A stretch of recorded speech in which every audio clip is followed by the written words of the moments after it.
मौसम बदल रहा है। जब मौसम बदलता है, पतझड़ होती है, पत्ते गिरते हैं, हवा में उड़ते हैं, पेड़ वहीं रहता है। और कोई कुछ भी कहे इस देश में, कुछ भी कहे, लेकिन उनके बराबर का और उनके पद का और उनके लेवल का कोई लीडर ऑपोजिशन में नहीं है। शशि थरूर को तो इस बात को कहने के लिए बहुत शब्दावली की आवश्यकता होगी, लेकिन अभी तक हमने वो शब्दावली नहीं सुनी जिसके वो आदी हैं। नुकसान उनका भी है, नुकसान हमारा भी है, लेकिन हमने सहा है ये नुकसान कई बार, और उसके बाद हम फिर पनपे हैं। ऐसा कई दफ़ा हुआ है इतिहास में, हम फिर पनपे हैं। कांग्रेस पार्टी में ट्रांजिशन का फेज है और बहुत सारे नेता जो हैं वो मुखर होकर अपनी बात आगे रख रहे हैं, और उसी के बीच में इस्तीफा आया गुलाम नबी आजाद साहब का 5 पन्नों का, और उसके ऊपर जो है कांग्रेस पार्टी में कहीं ना कहीं ठन गई है G23, और उसके बाद जो आम सीनियर लीडर्स हैं उनके बीच में ज्यादा कांग्रेस पार्टी के अंदर क्या चल रहा है उस पर बातचीत करने के लिए हमारे साथ है कांग्रेस पार्टी के वरिष्ठ नेता, पूर्व कैबिनेट मंत्री और देश के जाने माने वकील सलमान खुर्शीद जी। सर, मेरी फर्स्ट एंड फॉरमोस्ट आपसे जो सवाल है वो ये कि आप ये जो पूरा प्रकरण चल रहा है, जब से गुलाम नबी आजाद साहब की चिट्ठी आई है रेजिग्नेशन की 5 पेजों की, उसके बाद से जो पूरा प्रकरण चल रहा है उसको किस तरह देखते हैं आप? मौसम बदल रहा है। जब मौसम बदलता है, पतझड़ होती है, पत्ते गिरते हैं, हवा में उड़ते हैं, पेड़ वहीं रहता है, और उसमें फिर से नए किले आते हैं और नई फिज़ा होती है, नए पत्ते निकलते हैं, और नए पत्तों के बाद फिर फूल आते हैं। ये तो एक जीवन की रीत है। कोई आता है, कोई जाता है, ये जीवन की रीत है। वो हमारे यहाँ भी लागू है, हो रहा है। अभी इस समय वो लोग जो हमारे साथ काम कर चुके, जिन्होंने मार्गदर्शन किया, जिन्होंने बहुत योगदान दिया, या जिन्होंने बहुत कुछ पार्टी से पाया, वो अगर छोड़ के जाते हैं तो थोड़ा कष्ट होता है, थोड़ा सा दुख तो होता है, लेकिन दो चंद लम्हों का दुख, उसके बाद फिर आगे संकल्प के साथ पार्टी को मजबूत करने के लिए जो हमको करना है वो हम करते हैं। आजाद साहब की चिट्ठी पे आपको क्या कहना है, क्योंकि बहुत सारा राहुल गांधी पे पर्सनल लेवल पे अटैक भी था? देखिए, आज़ाद साहब का वही याद रखिए जो उनके अच्छे संबंध गांधी परिवार से थे। हम लोगों से सबसे कहीं ज़्यादा, हम लोगों से सबसे कहीं ज़्यादा लंबे, और अगर ये कहें ऐसा, ये बात कहने में बुरा न लगे कि हमसे ज़्यादा बहुत उच्च स्थान उन्होंने पार्टी में हमेशा लेकर रहे वो, और वो अच्छी बात है, वो उन्होंने लिया, और उस स्थान के साथ साथ जो उन्हें काम करना था पार्टी के लिए वो करते थे, किया उन्होंने। अब आज अगर उन्होंने ये निर्णय लिया है कि हम कहीं और जाएंगे, कुछ और करेंगे, तो ये उनका निर्णय है, इस पर हम क्या कह सकते हैं। जैसा राहुल गांधी पे उन्होंने अटैक किया, क्योंकि यूपी में तो जब वो AICC के इंचार्ज थे तो राहुल गांधी के साथ बस यात्रा में भी निकले थे। बस यात्रा पे निकले थे तो अच्छी बात है, लेकिन राहुल गांधी जी को अटैक करने से सब लोगों की समस्याएं हल होती हैं तो करें। राहुल गांधी जी तो इन सब चीज़ों को एब्सॉर्ब कर लेते हैं, बर्दाश्त करते हैं, बस वो इन सब चीज़ों से ऊपर हैं, नेता हैं कांग्रेस पार्टी के। और कोई कुछ भी कहे इस देश में, कुछ भी कहे, लेकिन उनके बराबर का और उनके पद का और उनके लेवल का कोई लीडर ऑपोजिशन में नहीं है। ये दूसरी बात है कि कहीं पर लोग सत्ता में हैं, और सत्ता में रहते हुए लगता है कि आप बहुत शक्तिशाली हैं। हम लोग सत्ता में नहीं हैं, या कम से कम हम केंद्र में सत्ता में नहीं हैं, जहां राहुल गांधी जी प्रतिनिधित्व करते हैं, जहां पर वो नेतृत्व देते हैं। तो इसलिए कोई कह ले कि राहुल गांधी जो है वो कुछ नहीं है, लेकिन चर्चा में वही रहते हैं ना। जो भी राजनीतिक चर्चा होती है वो बिना राहुल गांधी के नाम लिए हुए चर्चा नहीं हो पाती। तो अब लोग जो चाहें कहें, हमको जो विश्वास है और जो हम जानते हैं और हमको जो करना है उसको लेकर हम वो करेंगे। जो हमारे नेता हैं उनको सशक्त करेंगे, और हम इतना ही कह सकते हैं कि हमारे नेता को घबराने की कोई आवश्यकता नहीं है। बहुत बड़ी संख्या में लोग उनके साथ खड़े हैं। इसके साथ साथ जिस तरह मनीष तिवारी हैं, कार्ति चिदम्बरम है, आज पूरा इलेक्शन प्रोसेस पे क्वेश्चन मार्क उठा दिया है। कह रहे हैं इलेक्शन जो प्रोसेस ऑफ फार्स है। जो दूसरे मधुसूदन मिस्त्री हैं उन्होंने कहा है कि नहीं भाई नहीं, आप PCC के पास जाइए, इलेक्टोरल बॉन्ड जो भी इलेक्टोरल लिस्ट वगैरह सब आपको मिल जाएगी। उस पर आपको क्या कहना है सर? कि मुझे सिर्फ ये कहना है कि एक कहावत है कि नया मुसलमान प्याज बहुत खाता है। ये कहावत है, अब इसको वो ना कर दें कि हिंदू मुसलमान की बात हो रही है। कहावत है, मुहावरा है, और इसलिए मैं उसको इस्तेमाल कर रहा हूँ। तो जो भी किसी भी व्यवस्था में अगर बहुत समय से नहीं रहा है तो उसको हर चीज़ उस व्यवस्था में गड़बड़ दिखती है। अगर उसके मन के अनुसार नहीं होती है। लेकिन डेमोक्रेसी में, चाहे वो पार्टी में हो या वो वैसे डेमोक्रेटिक संस्था में जैसे भी हो, कहीं ना कहीं कोई ना कोई त्रुटि निकाल सकता है। परफेक्शन कहीं नहीं है, परफेक्शन कहीं नहीं है, कोई ना कोई त्रुटि निकाल सकता है।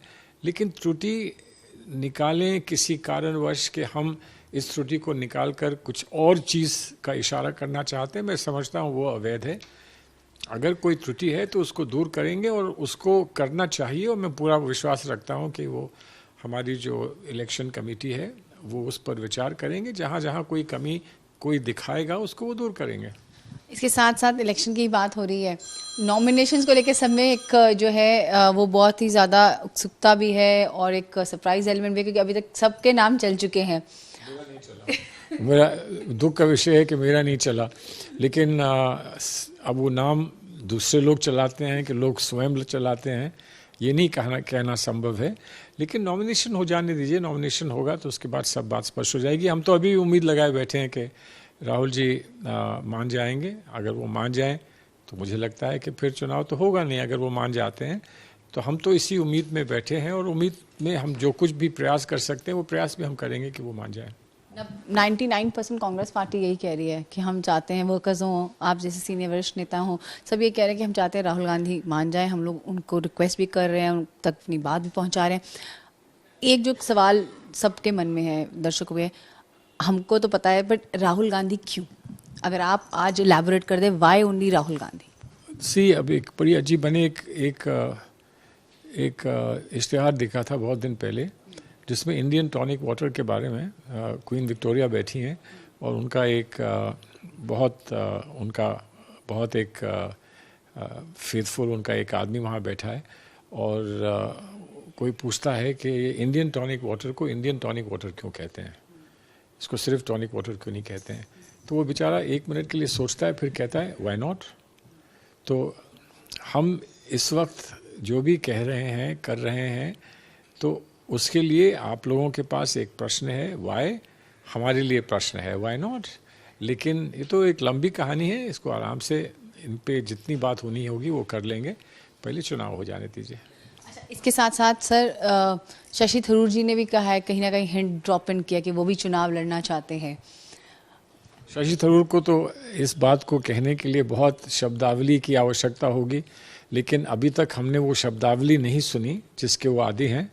उस शब्दावली से वो ये कहें कि वो कॉन्टेस्ट करना चाहते हैं, तब मुझे विश्वास होगा कि वो सचमुच कॉन्टेस्ट करना चाहते हैं। लेकिन चुनाव होता है, चुनाव में जो भी आना चाहता है वो आता है। लेकिन हम लोग सब जानते हैं कि धरातल पर हम सब की क्या हैसियत है, हम कहाँ हैं, कहाँ खड़े हैं, कौन हमारे साथ आ सकता है, कौन हमारे साथ आएगा। तो आपस में चर्चाएं लोग करेंगे, और हर एक का अधिकार बनता है जो समझता है कि वो इस चुनाव में एक सशक्त रूप से उतर सकता है तो आए इस चुनाव में उतरे। ट्रांजिशन फेज है पार्टी का, भारत जोड़ो यात्रा आप लोग जा रहे हैं, सितंबर 7 से स्टार्ट हो रही है। कितनी सिग्निफिकेंस है इस यात्रा की अगर ऑर्गेनाइजेशन को देखा जाए? कहा यह जा रहा है कि पार्टी एक बिल्कुल, जब खत्म होगी यात्रा तो पार्टी एक बिल्कुल ही डिफरेंट टाइप की पार्टी नजर आएगी। देखिए, ऑर्गेनाइजेशन और यात्रा पैरेलल में चलते हैं। यात्रा ना हो तब भी ऑर्गेनाइजेशन को सशक्त करना और सुदृढ़ करना हमारा कर्तव्य बनता है कि ऑर्गेनाइजेशन एक कोर होता है, किसी भी पार्टी मूवमेंट का एक कोर होता है ऑर्गेनाइजेशन, तो वो तो करना ही है। लेकिन कभी कभी ऐसा भी होता है कि आप जो कर रहे हैं, जिस कोई आंदोलन चला रहे हैं या कोई एक मूवमेंट चला रहे हैं, उससे जो ऑर्गेनाइजेशन है वो भी साथ ही साथ मजबूत होता रहता है, क्योंकि ऑर्गेनाइजेशन को कुछ करने के लिए एक चैलेंज सामने मिलता है, चुनौती सामने मिलती है। तो ये दोनों पैरेलल में चलेंगे, और मैं उम्मीद करता हूँ कि पैरेलल में चलते हुए एक दूसरे को मजबूती देते जाएंगे, और एक सफलता हमको दोनों जगह दिखेगी। ऐसा मैं समझता हूँ कि हम लोगों की सबकी उम्मीद भी है और अपेक्षा भी है। मेरा आखिरी सवाल है, जो आपके इतने कॉलीग्स भी रहे हैं, कैबिनेट कॉलीग्स भी रहे हैं, और अब जो है वो बहुत मुखर होकर पार्टी के खिलाफ कहीं ना कहीं दबी जबान में, कहीं सोशल मीडिया पे जो आपके साथी लोग बोल रहे हैं, उनको आप क्या कहना चाहेंगे? क्योंकि आपने आज एक ट्वीट भी किया जो बहुत पॉपुलर हुआ है सोशल मीडिया पे। देखिए, उनको सिर्फ ये कहना चाहूँगा कि हो सकता है कि उनको जिस बात का कष्ट है वो जायज़ है, हो सकता है। हमको ये कहने का अधिकार नहीं है कि तुम्हारा कष्ट जो है उसका कोई अस्तित्व नहीं है, और हम ही जो समझते हैं सोचते हैं वही सही है। लेकिन बहुत कठिन समय है ये, और बहुत कठिन समय में इस समय पार्टी से हम कुछ मांगें, हम पार्टी से कुछ पाएं, कुछ छोड़कर हमें ये सोचना चाहिए कि आज हम पार्टी को कुछ दें। Ask not what your country can do for you, ask what you can do for your country. John Kennedy ने कभी कहा था ना, वही आज पार्टी के लिए कहने का मन होता है कि बहुत कुछ मिला है और सब कुछ अच्छा हुआ तो बहुत कुछ मिलेगा। थोड़ा सा संयम रखिए। हाँ, आप चाहते हैं कि इस बात पे चर्चा हो, बातचीत हो, तो हम लोग तो सब हैं ना साथ, हम लोग से चर्चा कर सकते थे। तो ये तय कर लेना कि अब हम जा रहे हैं क्योंकि चर्चा नहीं हुई, उसकी जगह ये तय करना चाहिए कि हम चर्चा करेंगे, हम जाएंगे नहीं। हम में से बहुत सारे ऐसे लोग हैं, हम चर्चा करने को तैयार हैं। हमारे नेताओं ने कभी नहीं कहा कि हम चर्चा नहीं करेंगे, लेकिन हाँ, रोज़ सुबह शाम चर्चा नहीं हो सकती, लोगों को और काम भी करने हैं। लेकिन कहीं ना कहीं चर्चा का समय निकल सकता है, और निकलता। और जो जल्दबाजी में चले गए हैं, मुझे बड़ा दुख है कि उन्होंने ये निर्णय लिया है। अब देखें आगे क्या होता है। आखिरी सवाल का था, लेकिन ये भी बात आ रही है कि आज़ाद साहब एक पैरेलल अपनी पार्टी खड़ी करेंगे नेशनल लेवल पे, और बहुत सारे कांग्रेस के लोग उसमें चले जाएंगे जो डिसग्रंटल्ड एलिमेंट्स हैं। और कहीं ना कहीं ये भी एक र्यूमर और थ्योरी अब जैसे चल रही है, काइट फ्लाइंग हमारे कहते हैं उसमें, कि कांग्रेस ऑलमोस्ट खत्म हो जाएगी, वो पार्टी टेक ओवर कर जाएगी। इसे आप कैसे देखते हैं? This is last question. देखिए, बहुत लोग इस उम्मीद से बहुत समय से ऐसे निर्णय लेते हैं, कोई नई बात नहीं है। ऐसे निर्णय लिए जाते हैं कि हम यहाँ से शुरुआत करेंगे और फिर हम धीरे पार्टी को टेक ओवर कर लेंगे। तो पार्टी को टेक ओवर करने की उनकी इच्छा है, तो वो पार्टी को टेक ओवर यहाँ बैठे करते, चुनाव हो रहा है, कर लेते। बहरहाल अगर वो पार्टी को टेक ओवर करना चाहते हैं तो उनको उन लोगों के साथ ही अपना प्रतियोगिता में उतरना पड़ेगा जो पहले से ये कर चुके हैं। किसी ने बंगाल में अपनी पार्टी बनाई, लेकिन कांग्रेस का ही तिरंगा रखा, नाम बदल दिया, कांग्रेस का तिरंगा रखा। किसी और ने कहीं और पार्टी बनाई, वहाँ पर कांग्रेस का कुछ और तिरंगा रखा। कुछ नाम किसी का वैसा होता है, कहीं तिरंगा वैसा होता है। तो अगर कोई और व्यक्ति समझता है कि इस एक्सपेरिमेंट को, इस उपयोग को करना चाहिए, तो वो करें। मैं नहीं मानता हूँ कि इससे कोई बहुत बड़ा फ़ायदा होने जा रहा है। नुकसान उनका भी है, नुकसान हमारा भी है, लेकिन हमने सहा है ये नुकसान कई बार, और उसके बाद हम फिर पनपे हैं। ऐसा कई दफ़ा हुआ है इतिहास में, हम फिर पनपे हैं। जब कुछ नहीं रहा तब हम पनपे हैं। तो उम्मीद करता हूँ कि ऐसा फिर होगा, कि हमको पनपने का मौका मिलेगा, और लोग फिर जो निर्णय ले रहे हैं उस पर पुनर्विचार करेंगे और समझेंगे कि उन्होंने गलती की। तो ये थे सलमान खुर्शीद जी हमसे बात करते हुए। कैंपस नासिर के साथ मैं सुप्रिया भारद्वाज।